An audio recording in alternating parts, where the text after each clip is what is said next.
ഓരോ കുട്ടികൾക്കും പഠനകാലത്ത് ഒരുപാട് പ്രതീക്ഷകളും സ്വപ്നങ്ങളും ഉണ്ടാകാം. പക്ഷേ മാർക്കിനായുള്ള ഓട്ടം, പ്രൊജക്റ്റ് ഡെഡ്ലൈനുകൾ, വീട്ടുകാരുടെ പ്രതീക്ഷകൾ ഇതൊക്കെ ചേർന്ന് അവർക്ക് ലഭിക്കുന്നത് കടുത്ത അക്കാഡമിക് സമ്മർദ്ദങ്ങളാണ്. ഇത് പതിയെ കുട്ടികളെ ബേൺഔട്ടിലേക്ക് നയിച്ചേക്കുമെന്നാണ് പുതിയ പഠനങ്ങൾ പറയുന്നത്.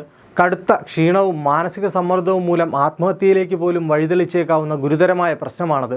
ദീർഘനാളത്തെ സമ്മർദ്ദം മൂലം ഉണ്ടാകുന്ന ശാരീരികവും മാനസികവും വൈകാരികവുമായ കടുത്ത തളർച്ചയാണ് ബേൺഔട്ട്.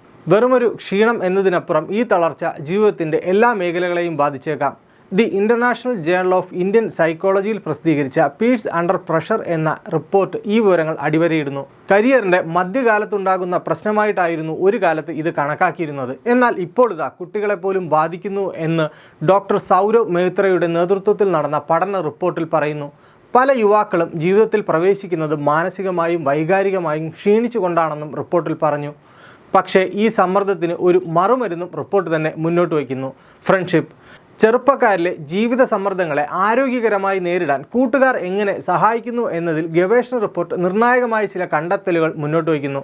കൂട്ടുകെട്ട് എത്രത്തോളം ശക്തവും പോസിറ്റീവുമാണോ അത്രത്തോളം മാനസിക സമ്മർദ്ദം കുറവായിരിക്കുമെന്നാണ് കണ്ടെത്തൽ. സമ്മർദ്ദങ്ങളിൽ ഒരു പ്രതിരോധ കവചം പോലെയാണ് സുഹൃത്തുക്കൾ പ്രവർത്തിക്കുന്നത്. സമ്മർദ്ദം നേരിട്ടുള്ള ആക്രമണമായി മാറുമ്പോൾ അതിനെ തടഞ്ഞു നിർത്തുന്നത് നല്ല കൂട്ടുകെട്ടുകളാണ്. കൂടാതെ താൻ ഈ സമൂഹത്തിൻ്റെ ഭാഗമാണ് എന്ന തോന്നലിന് വലിയ പ്രാധാന്യമുണ്ട്. സൗഹൃദങ്ങൾ കുട്ടികൾക്ക് ആ തോന്നലുണ്ടാക്കാൻ സഹായിക്കുന്നു.